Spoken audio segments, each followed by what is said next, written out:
Bonsoir à tous. Avant de débuter cette émission, une émission spéciale, j'aimerais saluer le travail et le courage de notre personnel de santé.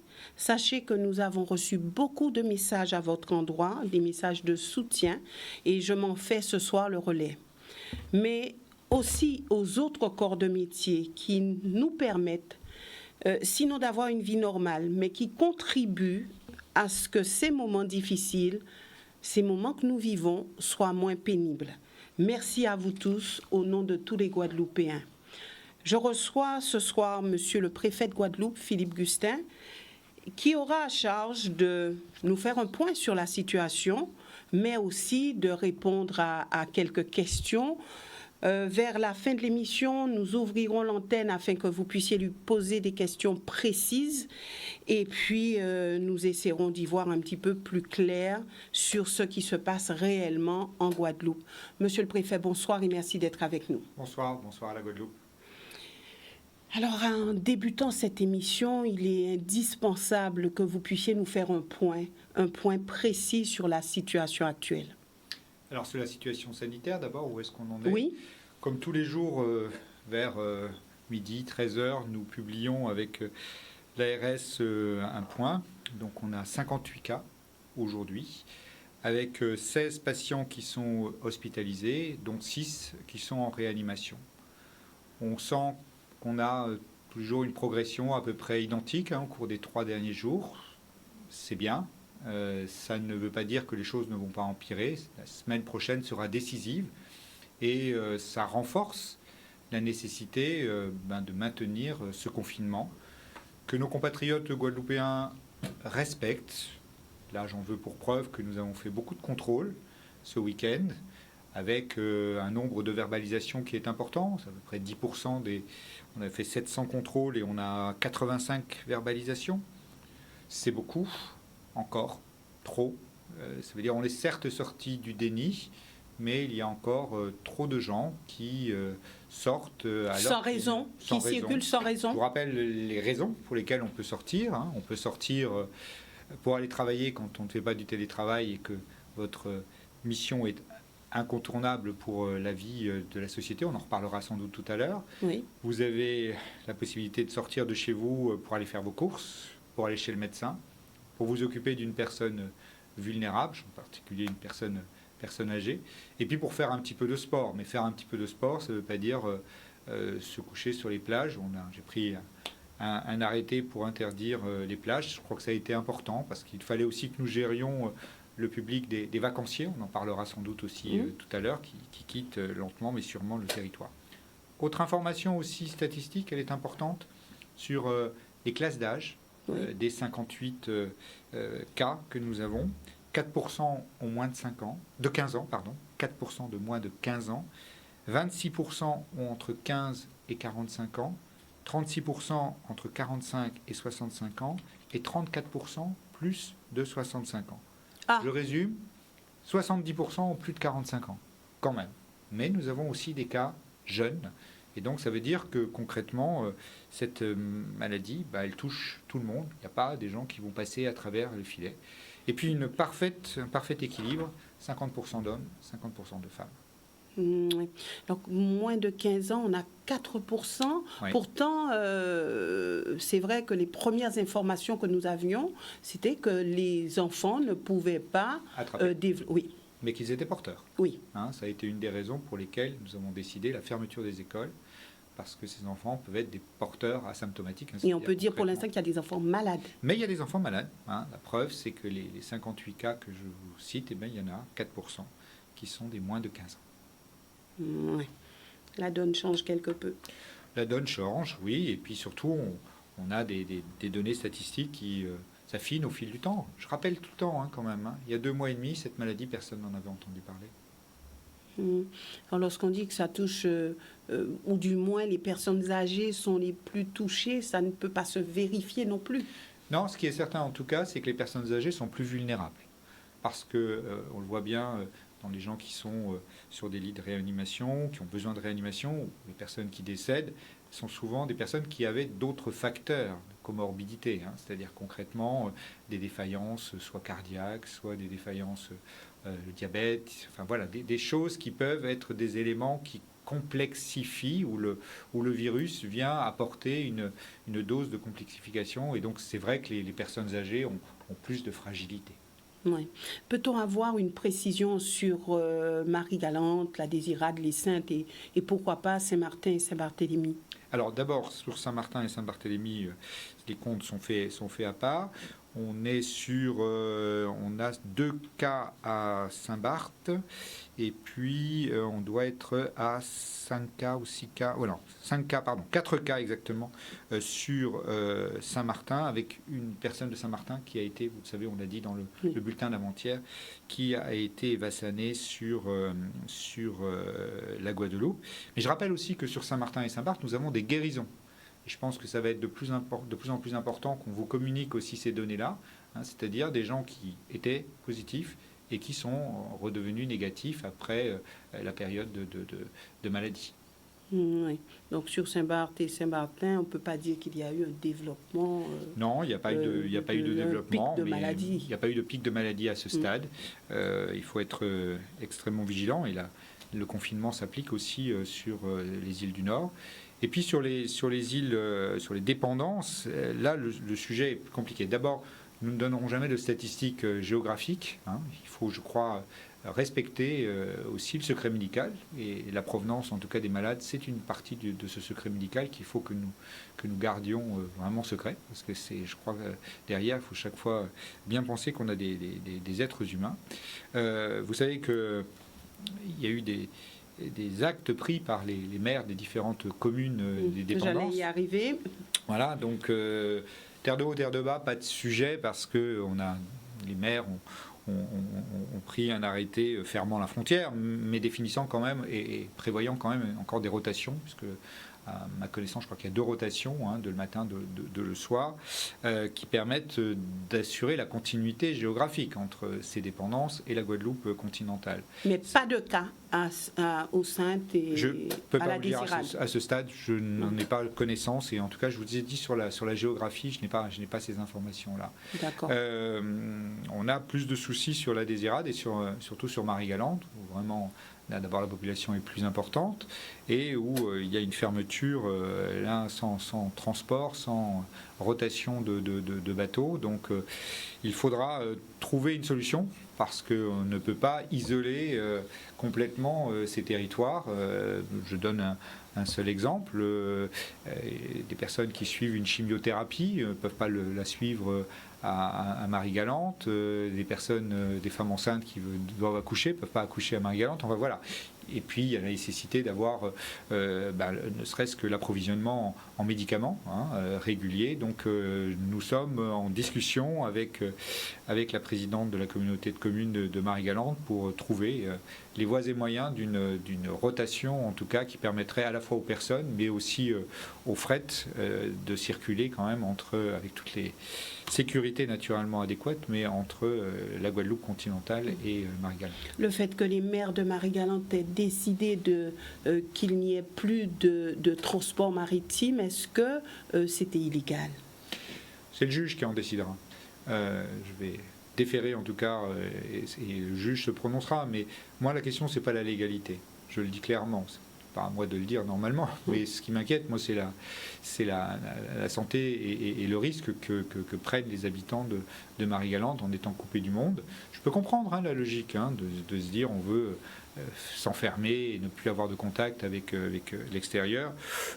Il y en avait en tout cas jusqu'à très peu de temps, donc on verra si le virus est bel et bien dans la place déjà, mais il y a aussi une sécurité sanitaire qui doit être parfaite sur d'autres choses. Je disais, la continuité territoriale permet à des personnes qui suivent des traitements de faire les allers-retours avec la Guadeloupe continentale. Concernant les élus, est-ce qu'on peut parler de courage politique?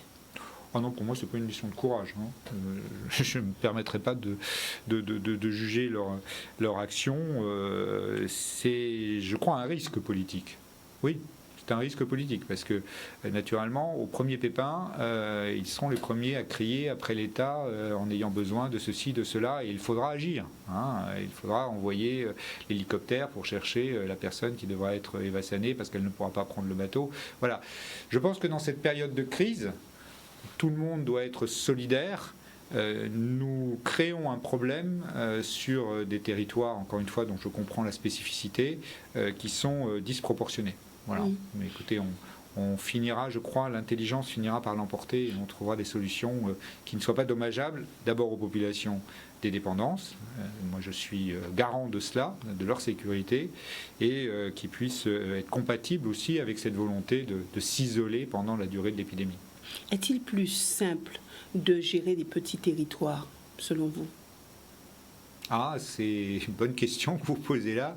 Si vous estimez que la Guadeloupe est un petit territoire aussi par rapport à un pays de 60 millions d'habitants, ou pour ne pas parler de la Chine avec plusieurs milliards, non, il y a des éléments de fragilité. Il y a des éléments de fragilité. Vous savez, cette maladie, cette pandémie, c'est le prix à payer, très cher, de la globalisation, de la mondialisation. Et la Guadeloupe n'était pas du tout en dehors du monde. Au contraire, je dirais même, de par sa position géographique entre les Amériques et le continent européen, mais aussi de par ses fonctions économiques. On est sur un territoire qui brassait énormément de monde. Et on s'en réjouissait d'ailleurs. Les paris qui ont été faits sur les millions de touristes qui devaient arriver, sur l'agrandissement de notre aéroport, sur les terminaux de croisière, tout ça, ça faisait vivre cette Guadeloupe. Moi, quand j'ai eu à gérer, vous le savez, le renvoi dans leur pays des passagers de 2 bateaux de croisière importants, puisque c'était à peu près 3500 personnes que nous avons renvoyées dans des pays. J'ai vu la liste des nationalités, c'était édifiant. Et d'un autre côté, c'était positif, parce que ça montrait à quel point la Guadeloupe pouvait être attractive.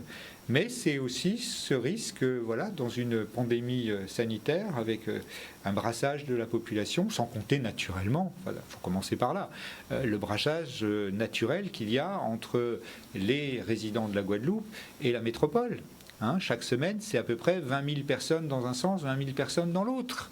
Et c'est vrai que cette pandémie va devoir nous apprendre à vivre autrement. Parce qu'on était habitué, je blaguais souvent, parce que j'allais très souvent à Paris, un peu obligé par ma profession, mais je disais que je prenais mon métro. Le vendredi soir, entre Pointe-à-Pitre et Paris, on avait 6 vols par jour. Bon, là, on va se retrouver, on parlera sans doute tout à l'heure, avec une réduction drastique du nombre de vols. Et je ne sais pas si on aura un vol quotidien à terme, parce qu'il y aura quasiment plus de transferts. Donc voilà, c'est le prix à payer de cette globalisation. On peut dire on aurait dû fermer les frontières plus tôt, on n'aurait plus, etc. et tout, mais toujours est-il que cette globalisation, elle était là. Justement, vous lisez un petit peu les réseaux sociaux, vous voyez ce qui circule. Avez-vous réellement le sentiment d'avoir bien géré cette crise, d'avoir tout fait pour préserver la santé des Guadeloupéens ? Moi, je pense qu'on jugera après, de voir ce qui a été fait, ce qui a été mal fait. Mais naturellement, moi, je suis extrêmement humble par rapport à tout ce que je fais dans ce métier-là depuis des années. On fait des erreurs, mais c'est pas quand on est dans la gestion de crise.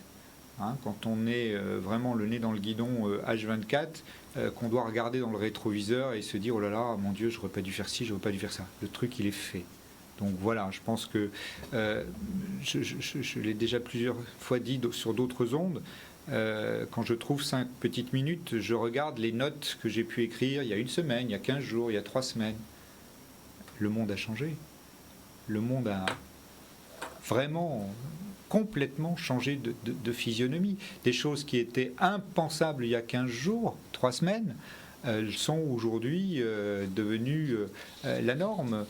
Vous auriez expliqué il y a 15 jours, ou il y a 3 semaines, ou il y a 1 mois, ou il y a 2 mois. Je rappelle que les premiers débats sur le coronavirus, ils datent de la fin du mois de février en Guadeloupe. C'est là qu'on avait les premiers risques de suspicion, etc. Et tout. Si à ce moment-là, il s'était s'agit de fermer les frontières, d'empêcher les Guadeloupéens, parce que sur les 2 bateaux en question, il y avait quand même bonne partie de Guadeloupéens aussi, et c'est normal. Ils étaient des grands amateurs de croisière. S'il avait été agi à l'époque de dire, moi en tant que préfet, j'interdis les croisières, d'abord j'aurais pas pu le faire de mon propre chef, c'est pas comme ça que ça se passe, mais vous imaginez le tollé qu'il y aurait eu, et avec raison, parce qu'on n'était pas en capacité de dire ce qui allait se passer dans 15 jours, dans 3 semaines, dans 1 semaine. Et d'ailleurs, je ne suis pas en capacité aujourd'hui, et malheureusement, de vous dire quelle va être l'évolution de la maladie. On sait simplement maintenant qu'on connaît de mieux en mieux ce virus, qu'on a peut-être un temps de retard ici, qu'on peut mettre ce confinement en place. On peut se dire, et ça je le répète à vos auditeurs ce soir, aux téléspectateurs, concrètement, on peut y arriver. On peut arriver en tout cas à freiner cette maladie, à faire en sorte qu'on ne soit pas submergé, parce que, je réponds à votre question aussi jusqu'au bout tout à l'heure sur les petits territoires, qui dit petit territoire dit aussi petite infrastructure. Et quand on est sur des territoires archipélagiques, sans continuité géographique pour dire, regardez ce qui se passe en ce moment dans la région Grand Est, eh bien là, l'Allemagne, la Suisse, le Luxembourg, qui accueillent des malades sur des lits de réanimation parce que les hôpitaux sont complètement embolisés. Eh bien, nous ne pourrons pas le faire. Nous ne pourrons pas le faire. Nous devons vivre avec ce que nous avons. Et donc ce que nous avons, on doit l'améliorer, anticiper, préparer. Vous recevrez sans doute dans les jours prochains la directrice générale de l'ARS qui vous expliquera tout ce qui a été fait avec le montage de l'organisation des soins pour anticiper ce qui va nous arriver. Mais nous devons compter sur nos propres forces. Et ça, c'est sans doute la faiblesse de plus petits territoires et surtout de territoires archipélagiques ou insulaires comme les nôtres. Alors il y a une question qui se pose, faut-il suivre scrupuleusement les recommandations du gouvernement? Faut-il aller plus loin? Justement, est-ce qu'on peut parler de spécificité locale à ce moment-là et faire autrement? Je pense que déjà les gestes barrières, ils s'appliquent à tout le monde. Quelle que soit la latitude, quel que soit le pays, on sait très bien que les vecteurs de contamination sont essentiellement d'abord les postillons, mais aussi les mains, parce qu'on se porte les mains en permanence. C'est pour ça que je vous le disais tout à l'heure en aparté, attention aux gens qui portent des gants. Je vois ça dans la rue, ce n'est pas obligatoirement, je crois que les médecins qui étaient sur votre plateau l'autre jour l'ont répété, ça peut être au contraire des nids à propagation du virus. Oui. Donc ça, tous ces gestes barrières, ne plus s'embrasser, ne plus serrer la main, mettre 1 mètre de distance avec l'autre, voilà, tous ces gestes barrières doivent continuer à être respectés. Deuxièmement, on est allé plus loin puisqu'on est allé sur le confinement. Ce confinement, qu'est-ce que ça veut dire? Eh bien, on limite ses déplacements et on limite ses contacts pour avoir le moins de relations possibles, de contacts, d'occasion, soit d'attraper la maladie, soit de la propager. Parce qu'encore une fois, j'entends bien toutes les critiques et toutes les attentes par rapport à ceci, à cela, naturellement à l'État en dernier lieu, puisqu'il est toujours responsable de tout. Mais nous n'arriverons à vaincre cette maladie que si chaque Guadeloupéenne, chaque Guadeloupéen est acteur, c'est-à-dire se responsabilise par rapport à l'ensemble des consignes qui sont données. Si il y a un trou dans la raquette, s'il y a un maillon faible et quelqu'un qui enfreint les consignes de confinement ou continue à vivre comme si de rien n'était dans le déni, c'est un risque potentiel. Et vous voyez que c'est un risque potentiel pour lui-même, mais c'est un risque potentiel surtout pour les autres. Donc il est important de maintenir ce confinement le plus largement possible et que nous ayons par ailleurs, vous avez en début d'émission remercié naturellement les personnels soignants parce qu'on compte beaucoup sur eux et il faut les protéger, mais il y a aussi, vous avez remercié l'ensemble de la chaîne qui permet à ce que la vie se déroule. Là, en ce moment, nous sommes dans votre studio, l'électricité fonctionne, j'espère que l'eau coule à votre robinet, tout ça, que les déchets, sont ramassés, que les transports sont organisés. Enfin, voilà, c'est toute une chaîne logistique qu'il faut vraiment maintenir et qui suppose que, on travaille dans ces différents métiers, on en parlera sans doute tout à l'heure, de manière parfois dégradée et avec une organisation qui est peut-être un petit peu différente pour protéger aussi les agents ou les salariés de ces différents services. Mais c'est toute cette chaîne-là qui doit vraiment fonctionner parce que si nous avons un maillon de la chaîne qui vient à être défaillant, eh bien c'est l'intégralité du dispositif qui peut être mise en danger. Pour l'instant, on ne parle pas de confinement total. Et puis il faut dire que le Conseil d'État, pour la petite histoire, a rejeté la demande de confinement total qui avait été demandée par des syndicats de soignants, de jeunes médecins ou d'internes en médecine. et enjoint le gouvernement à préciser, à porter des précisions sur certaines interdictions déjà édictées. Donc, est-ce qu'on peut dire qu'il y a une confusion? Est-ce que ce n'est pas suffisamment précis? Est-ce qu'on ne palpe pas suffisamment ces interdictions? Je crois qu'il y a une grande confusion et je veux bien, si vous m'en donnez l'occasion, essayer de reclarifier les choses entre il y a un confinement et puis on vous autorise à aller travailler. Ça, c'est vrai que dans l'esprit des gens, c'est un peu compliqué. Alors d'abord, je rappelle que dès que c'est possible, on doit privilégier le télétravail. Dès que quelqu'un peut faire du télétravail, il doit faire du télétravail, il doit donc rester chez lui et travailler depuis chez lui. Mais il ne faut pas être complètement idiot. Il y a des professions où on ne peut pas faire du télétravail. Que ce soit les professions, par exemple, agriculteur ou s'occuper des soins. On le voit bien, il y a des tas de professions où on ne peut pas faire du télétravail, être caissière dans un magasin, on ne peut pas faire ce télétravail. Même si il y a pas mal de choses qui se fait aujourd'hui, on peut commander et se faire livrer, mais enfin bon, il y a quand même la grande part de l'activité, elle se fait par un travail direct. Et donc concrètement, l'alternative, elle est télétravail, ça c'est la première branche de l'alternative.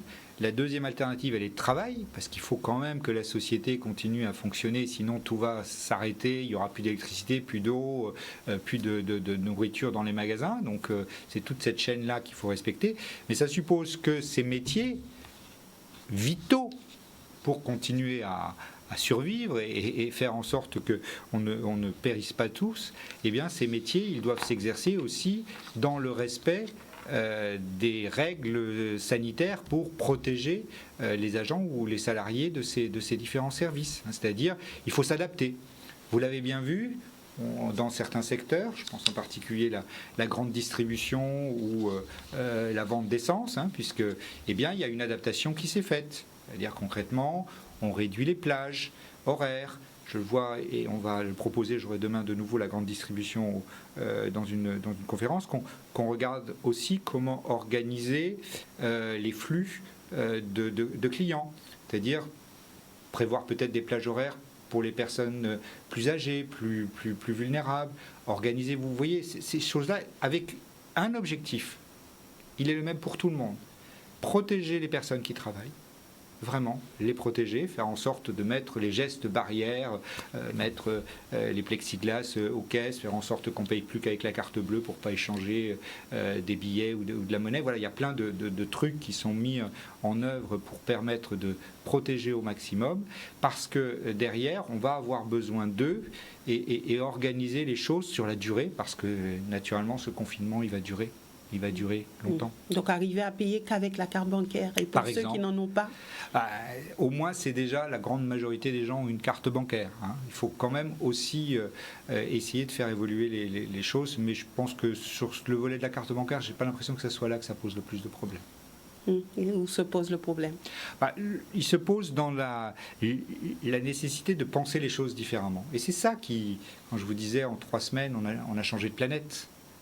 Ce qui semblait simple hier, parce que c'était des habitudes, à commencer par le salut ou l'embrassade, il faut revenir sur ces modes de fonctionnement, il faut revoir complètement son logiciel en ayant toujours à l'esprit, est-ce que je prends un risque ou pas un risque en faisant ceci, là, on est en train de créer un autre paradigme. Oui, sans pour autant tomber dans la paranoïa. Voilà, et la peur qui pourrait être très mauvaise conseillère, c'est-à-dire on sait exactement dans ce qu'on connaît du virus, ce qui est facteur de propagation, serrer la main, être trop proche, s'embrasser, toutes ces choses-là, être regroupé, confiné à plusieurs, on multiplie les risques. Donc essayons déjà, et je le rappelle, c'est une décision et une action qui est individuelle, une responsabilité qui est individuelle, plutôt que d'aller chercher des responsabilités à droite ou à gauche. Moi, j'aimerais d'abord que chacun respecte ces règles qui sont de bon sens. Il y a une dame qui disait sur notre Facebook, pour poursuivre dans ce sens, oui, mais vous savez, je travaille dans la grande distribution, j'ai des enfants, je n'ai personne pour les garder, alors que pour le personnel soignant, il y a eu des mesures qui ont été prises, mais pour ceux qui travaillent dans la grande distribution, il n'y a rien de mis en place. Alors si, il y a une chose qui est mise en place pour l'ensemble des personnes qui travaillent ou qui ne peuvent pas travailler pour garder leurs enfants. Il y a cette possibilité pendant 15 jours d'avoir un arrêt de travail qui permet de la prise en charge de son salaire. Donc il n'y a pas rien. Mais j'entends bien, si cette dame veut à tout prix travailler, et ça l'honore, c'est vrai qu'on est là dans des difficultés. Moi, je suis prêt et on regarde d'ailleurs comment on va élargir le spectre, parce qu'on a des places, que ce soit, j'ai réquisitionné une dizaine de crèches, les écoles sont ouvertes. Il n'y a pas la foule dans ces deux. Enfin, on pourrait rajouter quand même quelques enfants. Donc, il faut regarder comment les choses vont évoluer. Et tout ça dépendra aussi du temps que va durer aussi cette pandémie. Alors, nous avons vu aujourd'hui des sanctions annoncées pour ceux qui ne respecteraient pas le principe de confinement. Est-ce que ces sanctions seront appliquées en Guadeloupe et quand ? Elles sont déjà appliquées en Guadeloupe sur la première tranche, les 135 €. Je vous ai dit, il y a eu 85 135 €. Oui, 85 verbalisations là ce week-end à 135 €. Et puis la loi votée durcit les choses. Durcit les choses. Je rappelle la suite. Donc 135 €, ça c'est la première amende. Après, on passe à 1 500 € s'il y a une récidive dans les 15 jours. C'est-à-dire concrètement, si vous avez été déjà payé 135 €, vous ressortez et que vous n'avez pas le document, etc., vous paierez 1 500 €. Et puis 3 750 € et 6 mois de prison au bout de 4 récidives dans les 30 jours. Donc concrètement... un peu dur quand même. Non, je crois que c'est le prix à payer, parce que vraiment quelqu'un qui aura été arrêté une première fois, qui aura payé 135 € et qui récidivera une fois, 2 fois, 3 fois, 4 fois, c'est que vraiment c'est quelqu'un... Le procureur l'a bien dit l'autre jour, lors d'un déplacement où nous étions tous les deux pour contrôler les gens dans leur voiture.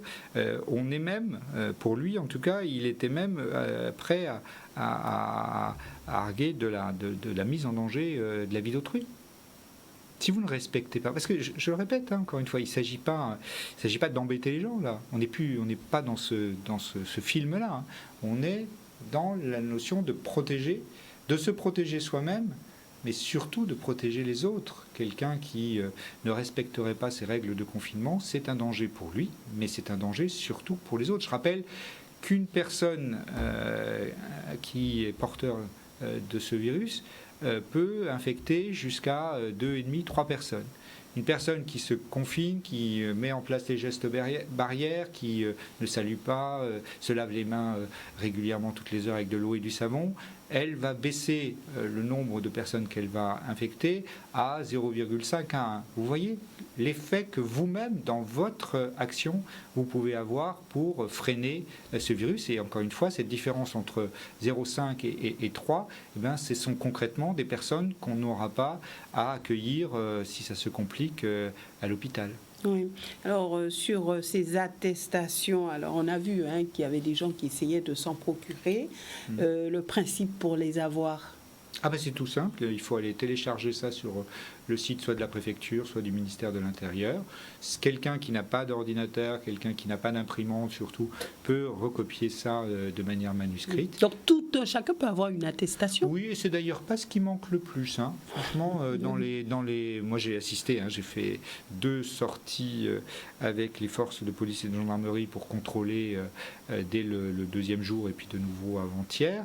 La plupart des gens avaient ce document. C'est pas le sujet. Le sujet, c'est est-ce qu'on n'en abuse pas, c'est-à-dire concrètement, c'est une question de responsabilité individuelle. On fait confiance aux gens. Voilà, il faut quand même, à partir d'un certain moment, on ne peut pas être dans la logique où on va mettre un gendarme et un policier derrière chaque personne. Mais moi, je dois dire que je fais les allers-retours quand même, parce que je suis invité sur les plateaux et je suis obligé de me déplacer quand même. Et je vois que de plus en plus, il y a de moins en moins de voitures sur les routes. Donc je pense que petit à petit, quand même, la règle du confinement rentre dans tous les esprits. Justement, beaucoup de personnes se disent, oui, mais est-ce que les médias devraient continuer à être sur le terrain? Est-ce que les médias, eux aussi, ne devraient pas éventuellement... Parce que vous faites partie de la chaîne. et moi je trouve ça normal. Regardez, nous, on est arrivés chacun de notre côté, là, tout à l'heure, on ne s'est pas salué, on ne s'est pas serré la main comme d'habitude, je ne vous ai pas approché, vous ne m'avez pas approché, voilà, on peut faire cette interview sans aucun risque, même si je suis contaminé ou que vous l'êtes. Voilà, je crois qu'à partir d'un certain moment, il faut sortir aussi de cette paranoïa, mais je pense, j'espère, en tout cas, que cette émission ce soir, et je vous en remercie, permet de faire de la pédagogie, d'expliquer, de répondre tout à l'heure aux quelques questions de vos auditeurs. Voilà, je pense que c'est une œuvre utile parce que nous devons, par rapport à cette crise inédite, hein, je le rappelle, on a de mémoire d'homme, on fait beaucoup référence à la grippe espagnole, hein, qui avait tué plus de 50 millions de personnes à la sortie de la Première Guerre mondiale. À l'époque, il n'y avait pas les réseaux sociaux, hein, il n'y avait pas tout ça. Donc aujourd'hui, on a la chance aussi de pouvoir faire circuler cette information.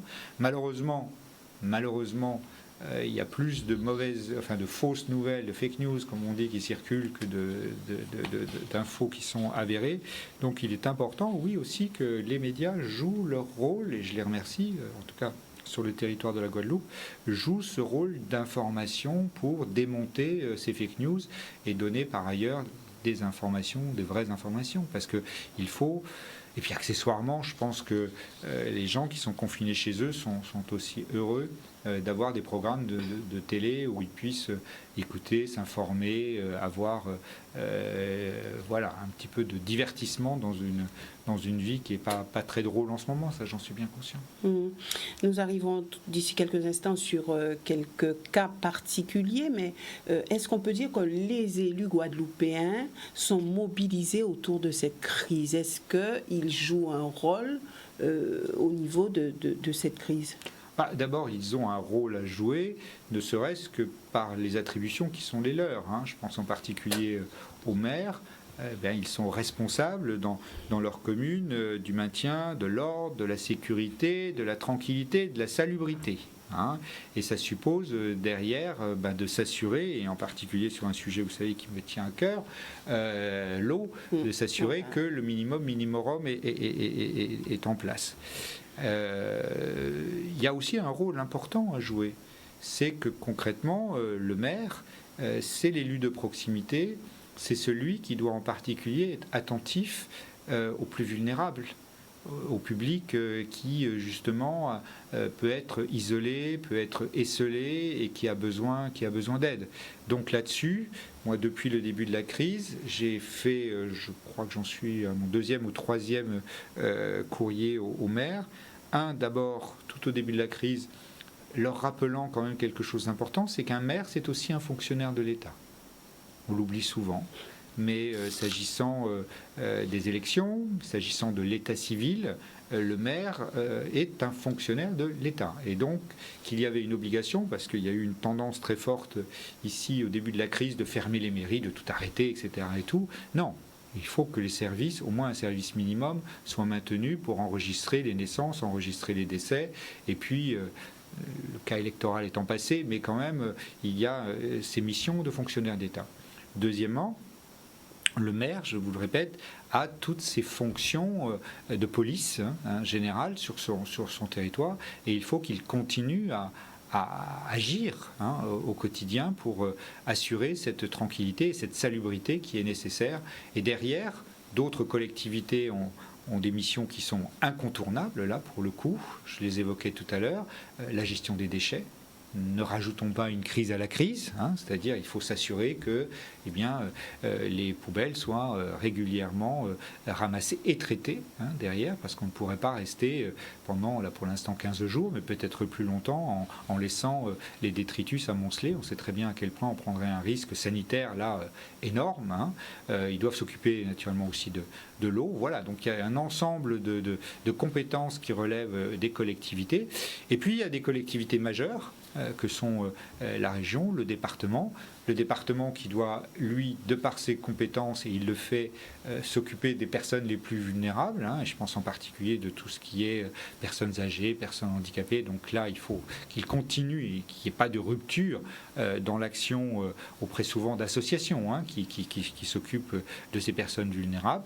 Et puis la région a plutôt une compétence dans le domaine économique, et elle doit à la fois accompagner avec l'État les entreprises là, qui vont connaître quand même d'énormes difficultés. Et puis être dans la logique aussi déjà de voir comment on va pouvoir redémarrer. Et la meilleure manière de redémarrer, c'est de faire en sorte que l'outil ne soit pas complètement cassé. Donc il faut une permanence au niveau de ces collectivités? Oui, il faut non seulement une permanence, mais il faut une action. Il faut qu'il y ait un plan de continuité de ces différents services qui a été mis en place au conseil départemental, conseil régional, sans aucun problème. Un petit peu plus difficilement dans les EPCI et dans les mairies, parce que, encore une fois... Les maires sont en confinement.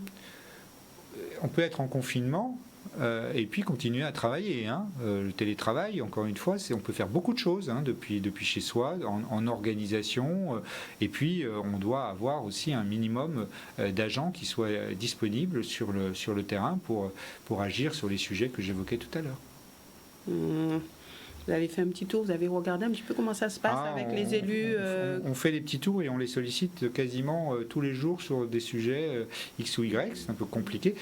Un exemple, parce qu'il est important celui-là, les maires sont en première ligne pour décider s'ils maintiennent ou pas l'ouverture de leur marché. Voilà.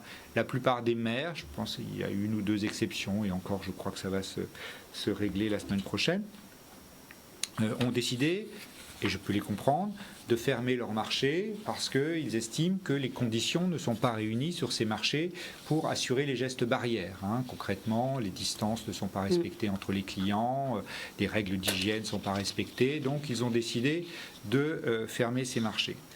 Mais vous voyez que tout de suite, il faut envisager autre chose, parce que moi, ce qui m'importe aussi, c'est que la production agricole guadeloupéenne, elle ne soit pas perdue.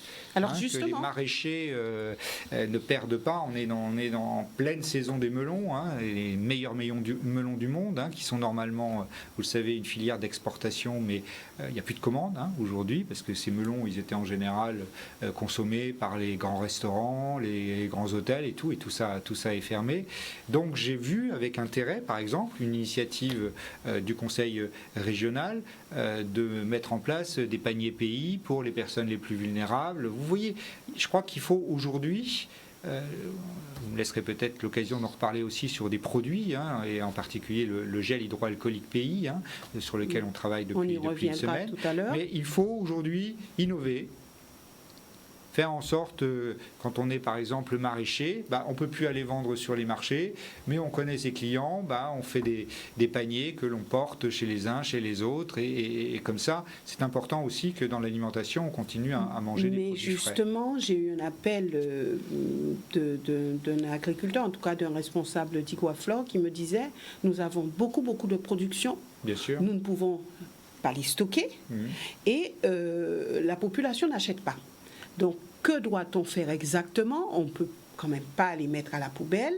Et qu'est-ce qu'il faut faire? Alors, effectivement, on a pensé à ces paniers qui me disent, ces paniers pour les plus démunis, mais il y a un stock. Donc, monsieur le préfet, est-ce qu'il n'y a pas une mesure qui peut être mise en place pour que cette population puisse profiter, peut-être à un coût moindre, mais profiter de ces produits, de ces fruits et de ces légumes? Parce qu'il n'y a pas que le melon. Non, il n'y a pas que le melon, il y a tous les fruits et les légumes. Mais moi, j'insiste bien là-dessus, c'est pas au préfet d'organiser ça. Il y a des filières professionnelles qui sont là. Moi, je crois que ce qui m'interpelle le plus dans ce que vous venez de dire, et c'est là que vous avez un rôle à jouer en termes d'évolution aussi, des peurs, des mentalités et tout, c'est de se poser la question de savoir pourquoi les gens ne veulent pas manger des fruits et des légumes. Aujourd'hui, on a besoin... Parce qu'il n'y a plus de marché, peut-être. Alors, parce qu'il n'y a plus de marché, mais si on est capable d'organiser une filière... D'ailleurs, moi, j'en reste persuadé qu'il y aura un avant et après coronavirus.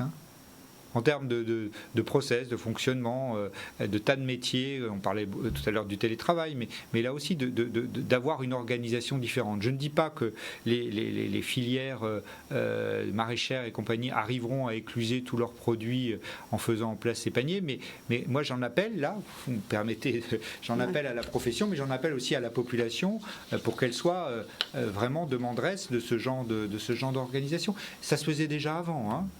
J'étais allé visité plusieurs organisations de maraîchers qui faisaient du côté de Capesterre-Belle-Eau, des petits marchés tous les samedis. Donc voilà, il faut passer peut-être à la vitesse supérieure. C'est vrai que ça nécessite beaucoup de réactivité, mais ça nécessite aussi qu'on ait des clients. Ça veut dire qu'on continue à manger les produits pays, parce que ces produits pays, là, aujourd'hui, c'est pas eux qui vont transmettre la maladie. Donc on remet les marchés en place, mais en faisant autrement. Voilà, un autre process avec, je vous dis, ces paniers qui peuvent être apportés chez les habitants, livrés à domicile. Enfin voilà, il y a plein de avec un coût supérieur aussi. Oui, mais ce serait mieux que d'avoir à jeter ces produits. Je pense que c'est pas non plus une bonne solution. Je pense que d'ailleurs les maraîchers sont particulièrement tristes. J'ai eu plusieurs contacts avec les melonniers. Là, c'est une catastrophe parce qu'on sait très bien que même avec la meilleure volonté du monde, on n'arrivera pas à écluser en local tout ce qui était exporté.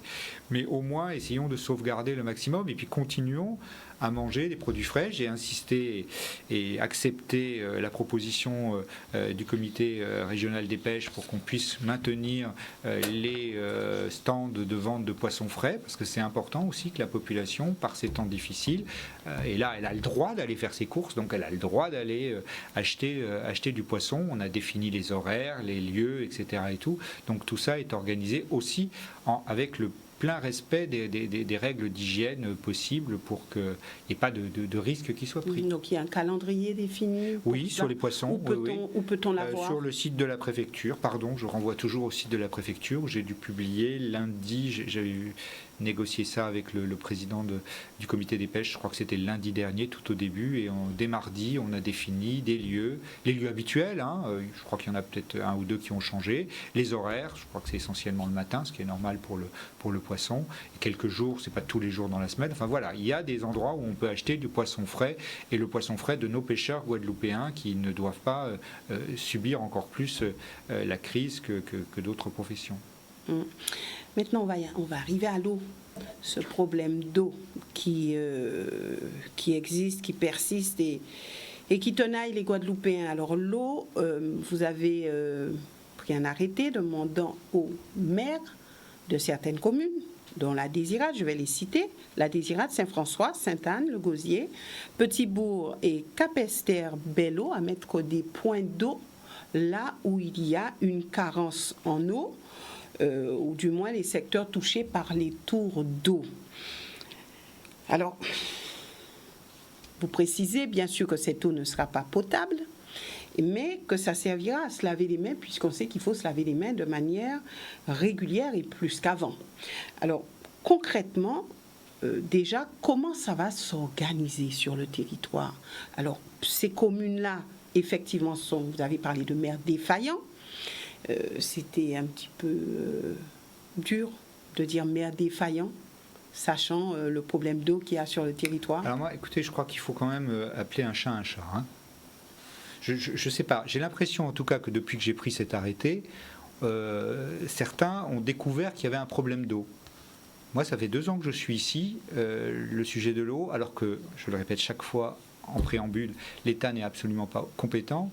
Je passe mon temps à recevoir des messages et à essayer de traiter des sujets qui ne me concernent pas. Et franchement, les communes, vous avez oublié de dire qu'elles étaient sur le périmètre du SIAG, et tout le monde connaît la défaillance du SIAG. Là aussi, qu'on ne me dise pas qu'on l'ait découvert avec le coronavirus. Ça serait quand même un peu fort de café. Ou alors vous, les médias, et moi, préfet, on n'est pas bien informés. Parce que vous l'avez dit vous-même, ma chère Elise Boisset, vous avez vous-même sans cesse des récriminations des gens qui vous signalent les difficultés, ou vous-même, vous pouvez même être concerné par ces défaillances d'eau. Oui. Donc aujourd'hui, moi, qu'est-ce qui s'est passé? Ce que j'ai fait, je ne pouvais pas le faire en temps normal. Il y a une crise sanitaire. Je sais qu'il faut que les gens se lavent les mains de manière régulière. J'ai ces appels permanents, mais c'est pas par centaines. Et puis c'est pas seulement des appels, des messages, c'est que je rencontre ces usagers. Je les vois régulièrement. Que disent-ils? Ils m'expliquent qu'ils n'ont pas d'eau. Et qu'ils n'ont pas d'eau, pas seulement sur le rythme des tours d'eau annoncés, mais c'est que les tours d'eau ne sont pas respectés. J'ai vu l'autre jour encore une personne à Saint-François, elle avait été pendant 21 jours sans eau. 21 jours, Madame Boisset. Elle ne me mentait pas, c'était pas une invention de l'esprit. Donc quelque part, la crise sanitaire me permet là aussi, parce que ça concerne plusieurs maires, s'il n'y avait eu qu'un seul maire, eh bien, je l'aurais mis en demeure, j'aurais attendu, j'aurais fait machin. Mais là, l'urgence étant là, et ça concernait plusieurs maires, eh bien, j'ai pris un arrêté de substitution. Mais cet arrêté de substitution, il suppose quoi ? Il suppose d'abord, ça a été, je crois, un électrochoc pour ces maires, je le reconnais bien. Surtout que je l'ai fait. Certains disent nous avions déjà pensé à cela, et nous avions déjà mis en œuvre. S'ils avaient tellement bien déjà fait, il n'y aurait pas de problème. Voilà. Encore une fois, la réalité du problème, elle est là. Ce n'est pas moi qui l'invente. Les messages que je reçois par centaines d'usagers qui n'ont pas d'eau, je ne les invente pas. Et ça fait longtemps que ça dure. Donc concrètement, moi ce que j'attends aujourd'hui de ces maires, c'est qu'ils me prouvent, s'ils l'ont déjà fait, qu'ils ont mis les choses en œuvre, qu'ils fassent en sorte d'améliorer le dispositif s'il n'est pas complet, et puis derrière qu'ils assurent le service après-vente. Je vais vous donner un exemple. Il y a un maire qui tout de suite a obtempéré, c'est le maire de Petit-Bourg. J'étais sur site vendredi pour constater les endroits où il a mis des citernes, alors même qu'il y a des difficultés sur Petit-Bourg, qui perdurent là encore ce week-end avec le captage de Vernoux. Mais donc, c'est non seulement qu'on peut faire, ce qui a été fait à Petit-Bourg, qu'on faire ce qui, j'espère, se fera ailleurs, mais qu'on puisse aussi avoir derrière la chaîne. Le maire de Petit-Bourg, il a mis sous pression aussi le CCAS pour identifier les personnes vulnérables, en particulier les personnes âgées qui normalement plus de 70 ans, elles sont confinées totalement chez elles, pour qu'on puisse leur apporter de l'eau, pour qu'elles puissent avoir de l'eau au moins non alimentaire, mais aussi de l'eau alimentaire, puisqu'à Petit-Bourg, il a ouvert aussi les écoles où on peut aller chercher de l'eau potable. Donc voilà, moi ce que j'attends, c'est que cet électrochoc permette de répondre aux besoins naturels de la population d'avoir accès à l'eau. Est-ce que vous ne vous êtes pas mis à dos les maires de ces communes? Mais j'ai envie de vous dire, Madame Boisset, c'est pas mon problème de me mettre à dos. Moi, je suis pas là pour être sympathique. Je suis là pour assurer la sécurité des Guadeloupéennes et des Guadeloupéens. Voilà. S'il y a un échelon qui ne le fait pas, je me substitue. Qu'est-ce que je devrais faire? Je devrais m'en laver les mains, pardon du jeu de mots, et dire il n'y a pas de problème, me mettre la tête dans le sable et dire il n'y a pas de problème. Non, il y a un problème. Qu'on m'explique, qu'on n'aille pas me raconter qu'il n'y a pas de problème de l'eau en Guadeloupe. Vraiment. Donc là, il se trouve qu'on traverse une crise grave, que cette crise grave, elle nécessite des réponses adaptées et urgentes, et donc j'ai mis cette pression, oui, je le reconnais, sur des élus, afin qu'ils prennent leurs responsabilités. Et je suis prêt à les aider dans cette responsabilité. Comment ? Je suis prêt à les aider dans cette responsabilité, puisque j'ai dit on mettra à disposition aussi, en particulier la Croix-Rouge, qui a une grande expertise sur ces domaines-là. On peut mettre à disposition aussi naturellement le SDIS, parce qu'il faut remplir ces citernes. Voilà, on sait faire la chaîne. Je suis arrivé à le faire avec un maire qui est le maire de Petit-Bourg. J'espère pouvoir le faire avec les autres très rapidement. C'est en bonne voie, en particulier du côté de Capesterre-Belle-Eau. Donc on va continuer. La peur d'être en pénurie d'eau doit-elle être réelle, monsieur le préfet, puisqu'on se dit il va falloir se laver les mains souvent. Nous sommes déjà dans une difficulté pour avoir de l'eau au quotidien. Est-ce que ça ne va pas accroître la difficulté? Est-ce qu'un jour on se retrouvera à ne pas avoir d'eau dans les robinets? Vous savez, Madame Boisset, c'est là que c'est pathétique cette histoire de l'eau en Guadeloupe. Il y a des territoires dans le monde où il n'y a pas d'eau. Pas très loin d'ici d'ailleurs, Saint-Martin, Saint-Barth. Pas d'eau. On désalinise l'eau parce qu'il n'y a pas la possibilité d'aller chercher de l'eau ailleurs. La Guadeloupe, je vous le rappelle, produit 3 fois plus d'eau que ce dont nous avons besoin. Le problème, il n'est pas l'eau. Alors, c'est pas parce que j'habite à Saint-Claude et qu'il pleut tout le temps, mais d'une manière générale, on a un château d'eau qui s'appelle la Soufrière et qui permet de nous garantir en tout cas la ressource en eau. La ressource en eau, elle est là, même si il faut se préoccuper des nappes phréatiques qui, en période de carême, sont toujours quand même limite. Donc c'est pas un problème de production d'eau même. On en produit suffisamment, je vous dis, 3 fois plus que nécessaire. Mais malheureusement, on a des réseaux qui sont défaillants.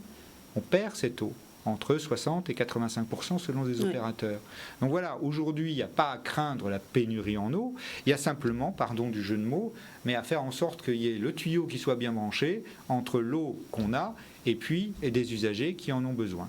Alors, la crise, et j'entends bien hein, les critiques qui me sont faites, ah oui mais vous proposez de l'eau qui n'est pas potable, etc. et tout. Oui mais je propose déjà de l'eau pour que les gens puissent se laver les mains. Et ça c'est déjà le minimum. Et derrière, naturellement, il faut de l'eau potable. Les travaux en cours sont au ralenti ou ne aujourd'hui, se font pas. Oui, malheureusement, ils sont au ralenti. Et j'espère qu'on ne perdra pas trop de temps et que derrière, je vous le répète, hein, les travaux prioritaires, ils ne sont, comme leur nom indique, que prioritaires pour essayer d'éradiquer les tours d'eau. Mais derrière, il y a un grand chantier, et vous m'inviterez, j'espère, après le coronavirus, pour qu'on explique comment on va revoir les choses sans doute après cette pandémie, parce qu'on le voit bien, en conclusion, que quand on a un handicap aussi fort, eh bien, il complexifie encore plus la situation quand on a une crise comme celle que nous connaissons aujourd'hui. Alors, quelques situations particulières, notamment concernant le carrefour Milénis, où apparemment il y aurait eu un cas avéré de coronavirus, est-ce vrai ? Alors, je ne peux pas vous le dire parce que ce n'est pas à moi de divulguer quelques informations que ce soit et d'autant plus que je ne l'ai pas cette information. Mais il est certain, je le disais tout à l'heure, que des cas, on va en avoir un petit peu partout. Vous voyez bien, on en a 58 aujourd'hui, on en aura d'autres et il faut derrière s'assurer d'abord que la personne qui soit testée positive respecte bien les règles de confinement hein, parce qu'elle reste chez elle et on espère, n'aura pas d'hospitalisation et tout. Et puis, il faut mettre en place les gestes barrières, parce que naturellement, dans un magasin, on a des gens qui se brassent et il faut que les employeurs, là en l'occurrence la grande distribution, mettent en place l'ensemble des outils pour protéger les caissières concernées. Il faut vraiment qu'on continue cette activité de vente. Hein. Je ne pense pas... on va faire le rapport avec la question que vous posiez tout à l'heure de comment est-ce qu'on va écluser nos melons, nos bananes, nos tomates, etc. et tout. Je pense qu'il faut avoir une alimentation diversifiée et que la grande distribution, elle joue un rôle essentiel aujourd'hui. Je le rappelle aussi parce que ça fait partie des fake news et tout. Nous n'avons pas de problème de stock hein, aujourd'hui. Les stocks sont là. Tentant de les dévaliser, de faire des stocks personnels et tout, qu'on déséquilibre l'ensemble de la chaîne. Heureusement, maintenant c'est terminé, on revient à un mode de fonctionnement normal. Et de grâce, essayons de continuer à faire fonctionner ces magasins. Ils sont naturellement vitaux parce que on ne peut pas vivre d'amour et d'eau fraîche, hein, malheureusement. Concernant le vol des masques au CHU, les coupables sont-ils identifiés et sanctionnés ? Alors d'abord, moi, pareil, je ne peux pas évoquer devant vous une affaire, quelle qu'elle soit, dans un établissement hospitalier, quel qu'il soit, qui relève aujourd'hui d'une procédure judiciaire. Je peux simplement vous dire qu'il y a une procédure judiciaire qui sera sans doute doublée aussi d'une procédure disciplinaire. C'est tout ce qu'on peut savoir sur cela. Maintenant, il y a eu aussi une grande discussion autour des vols. Est-ce que les avions doivent continuer à arriver? Est-ce que les bateaux aussi? Qu'est-ce qui se passe exactement? Certains disent surtout il faut tout fermer, il faut tout bloquer, comme dans certains pays. Alors, qu'en est-il exactement? Eh bien, depuis ce matin, un arrêté ministériel est venu compléter l'arrêté que j'avais pris au niveau local et qui est effectif depuis la semaine dernière. La règle est la suivante. Et ça a été notre priorité toute la semaine dernière, nous devons faire partir les touristes qui sont sur notre territoire. On dit à peu près 17 000, 15, 17 000, 20 000 personnes qui étaient en vacances ici. Non, ils ne le sont plus. Ils ne le sont plus. À l'heure à laquelle je vous parle, là, je crois que le dernier avion est parti là ce soir à 9h. On a réussi à faire repartir la très grande majorité. Hein, je pense 95%, 99% presque des gens sont repartis. Ça, c'est la première chose. Deuxième chose, nous ne faisons plus rentrer depuis le milieu de la semaine, depuis la prise de mon arrêté, nous ne faisons plus arriver en Guadeloupe que des gens qui relèvent de 3 critères. C'est-à-dire concrètement des gens qui viennent pour une raison familiale impérieuse, je prends toujours l'exemple, un décès dans la famille, des gens qui viennent éventuellement pour des questions de santé et des gens qui viennent pour des questions professionnelles, mais qui sont là aussi, qu'on ne peut pas reporter à une autre date.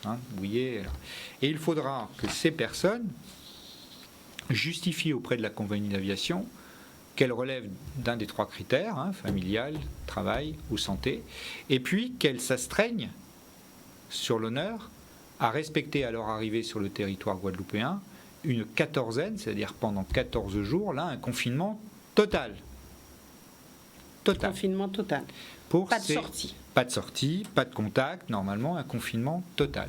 Et naturellement, ces listings seront envoyés à l'ARS et nous verrons en fonction de la volumétrie comment est-ce qu'on peut faire la gestion, comme on l'a fait avec les croisiéristes, où ils sont appelés tous les jours pour savoir comment ils vont. Et normalement, c'est un confinement total. Dans l'autre sens, nous allons avoir naturellement les mêmes critères faits par la métropole. On ne se déplacera que pour des raisons, motifs impérieux.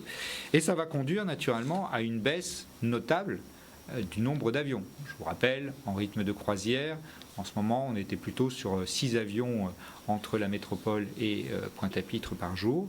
Là, je peux vous annoncer que nous aurons les 3 derniers vols Corsair lundi soir, mardi soir et jeudi soir. Et après, c'est fini, il n'y aura plus de vol Corsair. Nous aurons 2 vols Air Caraïbes lundi soir et mardi soir. Et après, fini, plus de vol Air Caraïbes.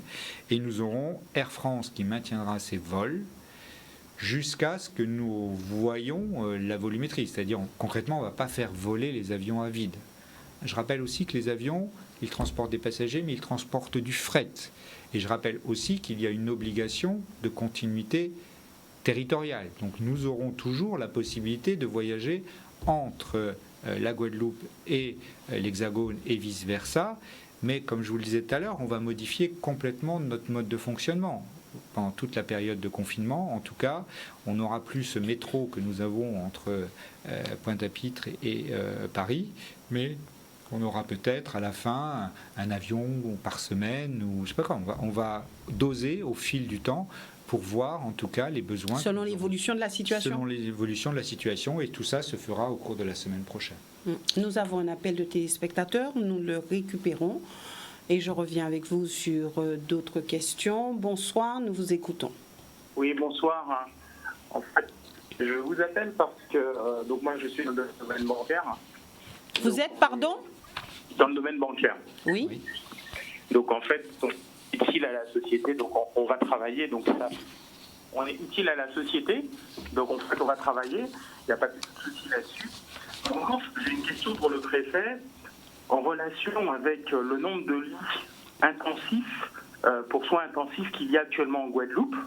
Vous m'entendez, j'espère ? Je vous entends un peu difficilement, mais on vous entend, monsieur, allez-y. D'accord. Alors en fait, il y a un article dans Le Monde qui est sorti, où on nous a parlé de 3,1 lits pour 1000 habitants, actuellement en France, ce qui ramène la France au 19e rang mondial. Et si on ramène ça à la Guadeloupe, en termes de lits intensifs, j'ai fait le calcul, ça fait à peu près 1 lit pour 10 000 habitants. Or, la France, on est dans une moyenne de 1 lit pour à peu près 322 habitants. Donc, j'aimerais avoir un peu votre avis là-dessus. Moi, ça m'alarme un petit peu et j'aimerais avoir votre analyse là-dessus. Alors, merci monsieur. Merci monsieur. Alors je ne suis pas compétent pour l'organisation des soins et je pense que la directrice générale de l'ARS viendra sur ce plateau là prochainement pour vous expliquer tout cela et vous faire surtout l'explication précise à la fois de ce qu'il y a à l'origine. Hors crise du coronavirus en termes de lits de réanimation sur le territoire, il y en a au CHU, il y en a au CHBT, il y en a aussi à la clinique des Eaux Claires. Ça c'est le premier point et elle vous donnera exactement la volumétrie. Mais il y a aussi la nécessité, quand il y a une crise de ce type-là, d'activer ce qu'on appelle le plan blanc. Qu'est-ce que c'est le plan blanc ?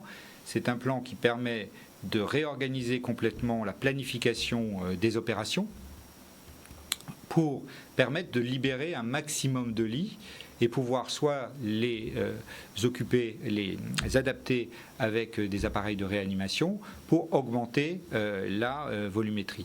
Donc moi je préfère ne pas répondre à ces questions-là parce qu'encore une fois ce n'est pas ma compétence, mais la directrice générale de l'ARS communiquera dans les jours qui viennent sur l'ensemble de ces données pour expliquer exactement d'où on partait, qu'est-ce qui a déjà été fait en termes d'adaptation pour mieux se préparer à cela, mieux se préparer à la crise et avoir un nombre suffisant de lits de réanimation, sachant, permettez-moi quand même de répéter l'urgence aussi, que cette situation-là nous oblige encore plus, et cette fragilité-là qui est la nôtre, avec ce qu'on évoquait tout à l'heure, l'incapacité d'avoir une continuité géographique et de transporter des malades d'un endroit à l'autre, comme on peut le faire dans la région Grand Est en ce moment, nous oblige à être indépendants et autonomes par rapport à tout ça, autosuffisants. Ce qui veut dire aussi que ça renforce encore la nécessité d'éviter d'en arriver à engorger les lits et donc de mettre en place de manière très drastique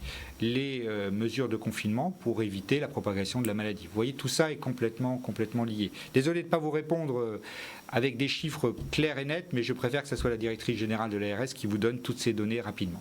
Ce monsieur disait qu'il était du secteur bancaire. Est-ce qu'il y a des banques qui sont ouvertes? Alors, le monsieur ne l'a pas dit, mais la spécificité des banques, d'abord, c'est qu'elles doivent être ouvertes. Elles font partie des établissements recevant du public qui doivent accueillir ce public. Alors, comme on l'a dit tout à l'heure, sur les stations-service, comme ça va être le cas aussi petit à petit sur la grande distribution, de manière organisée, dégradée, pour protéger aussi, quoi qu'il arrive, aussi les salariés, mais répondre aussi aux besoins légitimes des gens d'avoir de l'argent. Donc tout ça, il faut que ce système il continue à fonctionner.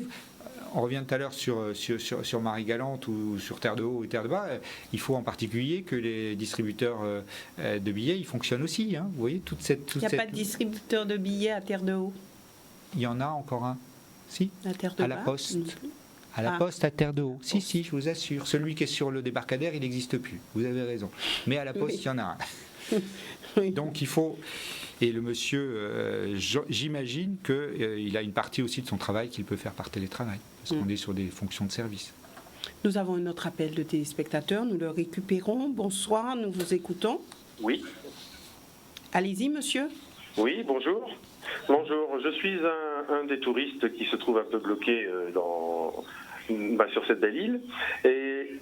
Oui, allô? Oui, on vous entend, monsieur, on vous entend. Ah, d'accord, excusez-moi.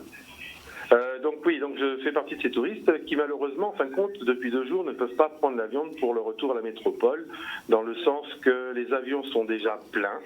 Ils sont déjà bondés et les 2 cas bien précis de cet après-midi avec Air Caraïbes à 17h15 et 20h45, il ne restait plus que 5 places disponibles. Lorsqu'en fin de compte on s'est retrouvé sans solution, il y avait à peu près 150 à 200 personnes encore derrière nous qui étaient dans la même situation que nous. Alors en entendant qu'il ne reste plus qu'un vol Air Caraïbes demain plus un mardi, comment on va faire réellement pour pouvoir retourner en métropole? Alors d'abord, monsieur, on espère que ça va tenir sur les 2 vols Air Caraïbes, mais inévitablement, et c'est déjà le cas pour certaines compagnies, j'ai oublié de citer la compagnie Level qui a arrêté ses vols complètement, je crois même dès hier soir, et donc il va falloir repasser sur d'autres compagnies. Avec quand même, je vous l'ai dit, un maintien d'un vol quotidien Air France au moins toute la semaine prochaine. Donc concrètement, il va falloir des accords, et c'est ce que nous organisons avec les compagnies, essayer de résorber, d'être aussi direct, mais le stock en tout cas de tous les touristes que nous avons sur l'ensemble des vols que nous aurons la semaine prochaine. Merci monsieur. Merci. Donc voilà une difficulté selon ce monsieur, des gens qui veulent retourner chez eux. Oui, les gens qui veulent retourner chez eux. Je dois dire qu'on a dans les contrôles qu'on a pu faire aussi sur le confinement, je vous disais tout à l'heure, c'est cette évolution rapide de la situation. Je n'ai pas demandé à ce monsieur quel type de tourisme il avait fait en Guadeloupe, mais on a depuis samedi, depuis hier, des gens qui reviennent de croisières qu'ils ont fait de long terme, pendant 15 jours, 3 semaines, ils font les îles, et qui tombent complètement dénus quand ils apprennent tout ce qui se passe, quoi. Ils ne sont pas informés de ça. Bah non, non. Ils tombent, voilà, ils avaient d'autres préoccupations. Alors, à leur décharge, ils ont quand même une chance très grande de ne pas du tout être contaminés, puisqu'ils sont partis depuis longtemps, ils n'ont pas été en contact, ils n'ont pas été malades, donc ce sont des gens qui sont sains. Mais qui arrivent là et puis qui découvrent qu'on a changé de planète. Donc c'est parfois un peu compliqué de leur expliquer que voilà, il faut qu'on s'assure, au débarquement, on s'assure qu'ils ont bien un billet d'avion, qu'il y a bien un transit direct vers l'aéroport pour qu'il n'y ait pas un sort de cordon sanitaire qui soit mis en place. Voilà, tout ça est un peu compliqué pour des gens qui n'avaient pas du tout toutes les informations. Parce qu'en 3 semaines, les choses ont beaucoup bougé. Concernant les enterrements, concernant les funérailles, comment ça va se passer puisque c'est normalement déjà réglementé et il y a une difficulté aussi par là. Je sais, parce que c'est quelque chose d'abord d'intime. Le départ d'un proche, c'est toujours un drame et c'est toujours compliqué personnellement. Et puis, il y a une tradition très forte en Guadeloupe, des veillées funèbres, des enterrements, où la grande parentèle se réunit. Eh bien non, aujourd'hui, d'abord, je remercie les différents cultes qui ont accepté et compris que l'on devait vraiment se résoudre à faire des manifestations uniquement dans l'intimité familiale. Et puis, on doit réduire quand même toutes les procédures aussi, c'est-à-dire plus de veillées funèbres, plus d'occasions de rassemblement et de regroupement. J'ai l'impression, en tout cas, les sondages que l'on fait faire par les forces de police et de gendarmerie montrent que c'est bien rentré dans les mœurs. Et j'en veux d'ailleurs pour preuve que j'écoute toujours dans vos radios concurrentes là, les avis de décès. Et chaque fois, on précise bien aujourd'hui que tout ça se fait dans l'intimité de la famille. Mais voilà, c'est une réelle difficulté. Et puis nous arriverons à cette initiative, la production de gel hydroalcoolique sur l'île, et ça sera juste après cet appel de téléspectateurs. Bonsoir, nous vous écoutons. Bonsoir. Bonsoir madame. Je suis actuellement résidente en vacances sur Marie-Galante. J'ai déjà changé 3 fois mon billet d'avion. J'ai encore un espoir mercredi, j'ai un avion mercredi soir. Je me demande comment je vais pouvoir me rendre sur Pointe-à-Pitre. Ouais. Voilà, je vous remercie beaucoup. Merci madame. Les touristes qui sont en difficulté. Ce n'est pas moi qui ai décidé de fermer la frontière de Marie-Galante.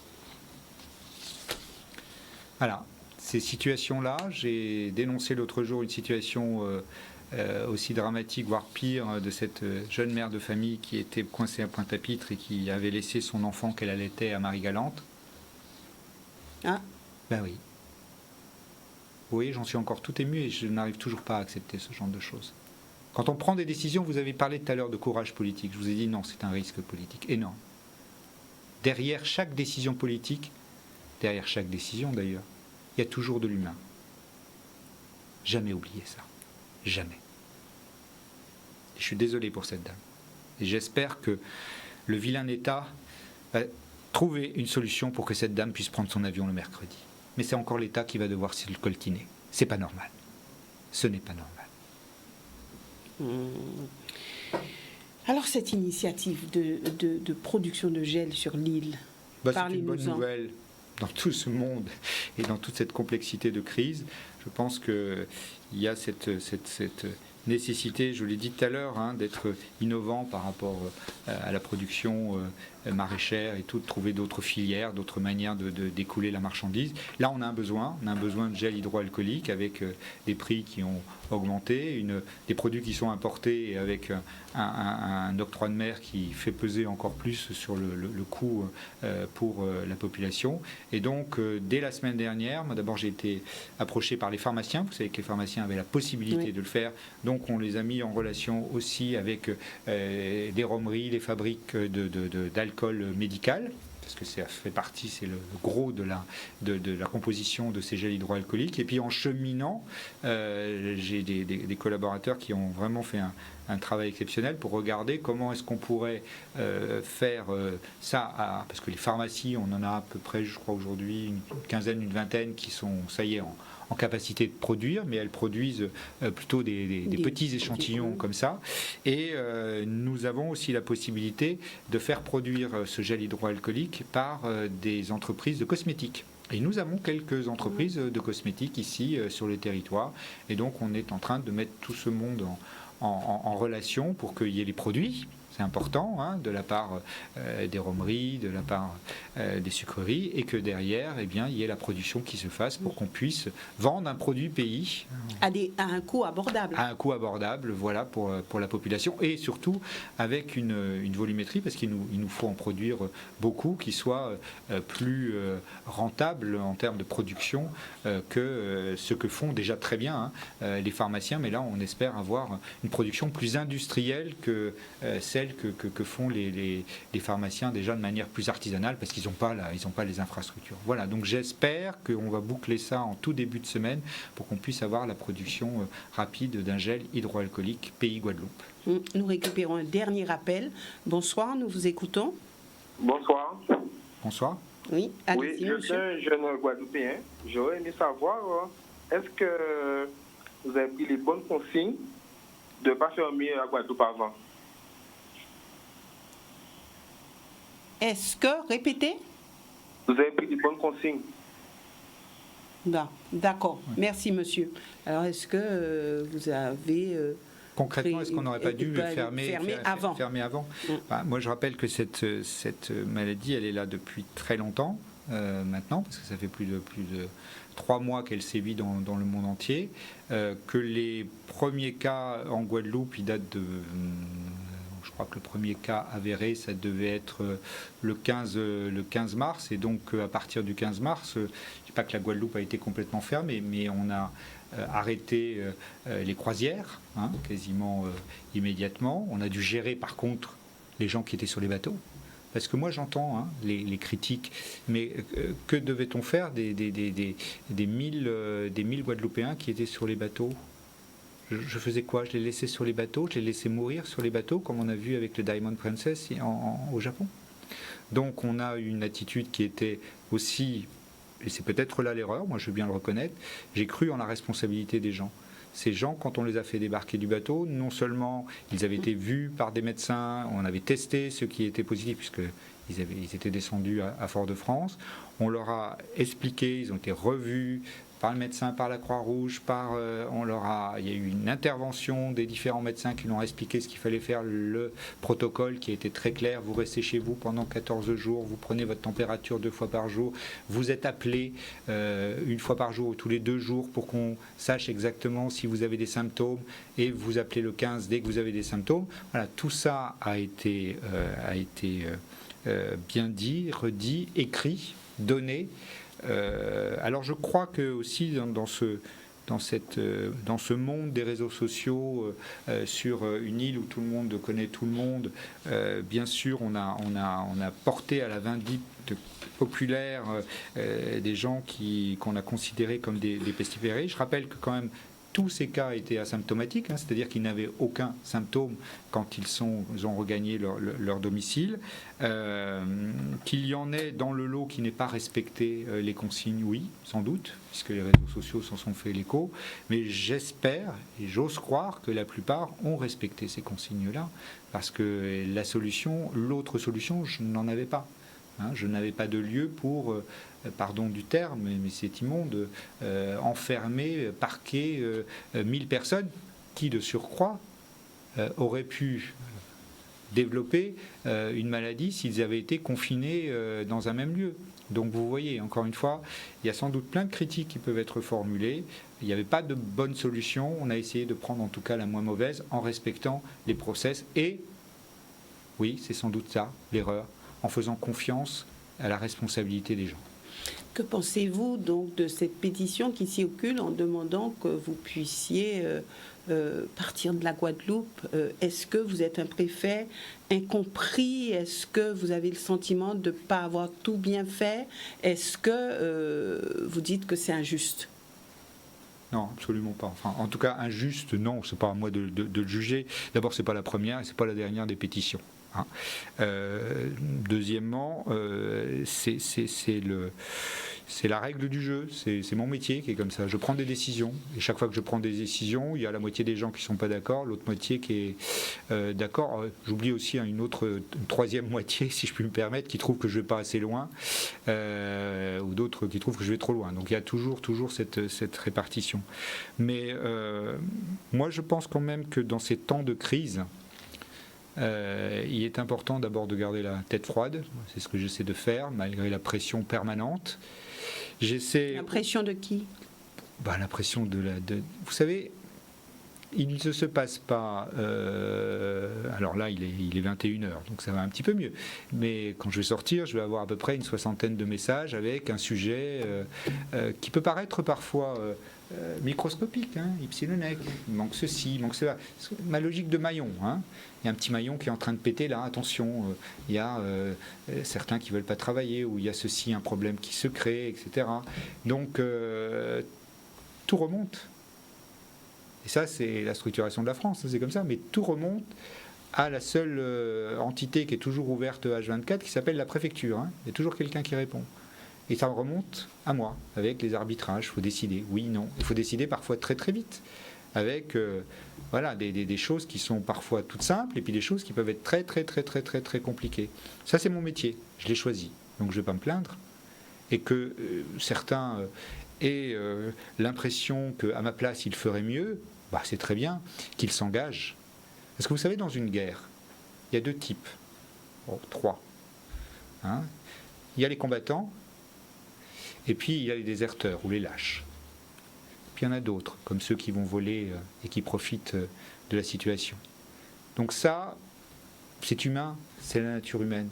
Moi, je resterai toujours de la nature des combattants, parce que je combats pour d'autres. C'est la plus belle chose qu'on puisse faire, c'est de se dévouer aux autres. Alors certains ne sont pas d'accord. Écoutez, le chien aboie et la caravane passe. Avez-vous la certitude que le gouvernement sera toujours à vos côtés, qu'il vous soutiendra toujours dans votre action ? Écoutez, les autres pétitions sont passées, je suis toujours là. Et puis franchement, c'est mal connaître l'organisation d'un État. C'est pas quand il y a le feu à la maison qu'on retire le capitaine des pompiers. C'est pas comme ça que ça se passe. Voilà. Donc je suis très serein, très mobilisé. Permettez-moi, vous l'avez dit dans votre message du début, de remercier les personnels soignants, tous ceux qui permettent la vie au quotidien malgré les difficultés. Moi, je m'associe à vos remerciements. Je rajouterai aussi tous ceux qui, autour de moi, de manière, alors là, dévouée aussi à 100%, font en sorte que toute la mécanique fonctionne en permanence. On est des pompiers de service en permanence. Avez-vous imaginé l'après-coronavirus ? Je pense qu'il faut déjà y réfléchir. J'ai pas trop le temps. Moi, je pense qu'on va se réveiller de cette maladie, je l'espère, plus fort, parce qu'elle aura, cette pandémie, été le révélateur de fragilité énorme de la société en général, de la société française en particulier, de la société guadeloupéenne singulièrement, et qu'on ne pourra plus dire, parler du dossier de l'eau tout à l'heure, sur l'économie informelle qui gangrène notre société guadeloupéenne, les finances des collectivités locales dont on n'a pas parlé, qui sont aussi le cancer. On ne pourra pas dire, vous voyez, que ce qui peut apparaître comme habituel, on finit par se dire c'est comme ça. Le problème, c'est que quand on est en période de crise, tout ça devient exacerbé, devient plus compliqué. Le fait de ne pas avoir d'eau, le fait de ne pas avoir, par exemple, déclaré ses salariés parce qu'ils n'ont pas de couverture, ils ne pourront pas être couverts par le chômage partiel. Vous voyez, c'est des choses qui vont arriver à beaucoup de Guadeloupéennes et de Guadeloupéens, je le sais. Et donc j'espère que cette crise, d'abord qu'elle ne dure pas trop longtemps, parce que moi ce que je souhaite c'est qu'on prépare aussi le redémarrage, en particulier le redémarrage économique. On sait très bien que dans une gestion de crise, quand on est en pleine gestion de crise, il faut s'assurer chaque fois que ce qu'on fait, je le répète toujours avec mes termes très imagés, on ne casse pas les ressorts de la machine. Parce que si on casse les ressorts, après, ça sera encore plus compliqué à redémarrer. Et puis qu'on en sorte plus fort en se disant, ce qu'on n'a pas résolu depuis des années, maintenant il faut arrêter. Il faut le résoudre. Il faut le résoudre peut-être de manière plus forte, plus dure, avec des choix qui vont être sans doute douloureux, mais on ne peut pas se permettre d'être fragile par rapport à une nouvelle crise qui inévitablement arrivera, parce que Dieu sait si la Guadeloupe, elle les connaît, les crises, hein, normalement les crises, les catastrophes naturelles. Là, on a une crise qui est mondiale, hein, que cette crise, au moins, nous apporte cette leçon d'humilité et de se dire... Vous êtes confiant pour la suite? Je ne me pose pas la question, ma chère Yveline, je ne me pose pas la question, j'avance. J'ai pas le temps, on en sortira de cette crise. Mais on peut d'abord, permettez-moi de le redire, de le répéter, chacun est acteur de la gestion de cette crise. Chacun d'entre nous, parce que chacun peut être porteur, voire pire, porteur sain de ce virus sans s'en rendre compte. Il n'a aucun symptôme et il peut être là. Et donc le confinement, c'est la meilleure aujourd'hui manière de le faire. Donc je pense que si collectivement on est intelligent, on est respectueux des règles, hein. C'est vrai que c'est difficile les règles ici, je le sais bien. La Guadeloupe, c'est la France, hein. On n'aime pas qu'on dise il ne faut pas faire ci, il ne faut pas faire ça, il ne faut pas sortir. C'est privatif de liberté, hein, j'entends bien, et Dieu sait si nous sommes un peuple libre. Mais pour autant, cette liberté, nous ne pourrons la conserver que si nous sortons vivants et renforcés de cette crise. Donc voilà, je suis confiant parce que je sais qu'on va en sortir, et l'idée, c'est d'en sortir le moins abîmé possible. Merci, Monsieur le Préfet, d'être venu sur ce plateau. Merci aussi à vous, téléspectateurs, de nous avoir suivis. Nous nous retrouverons la semaine prochaine avec d'autres émissions. Un thème, un seul, le coronavirus.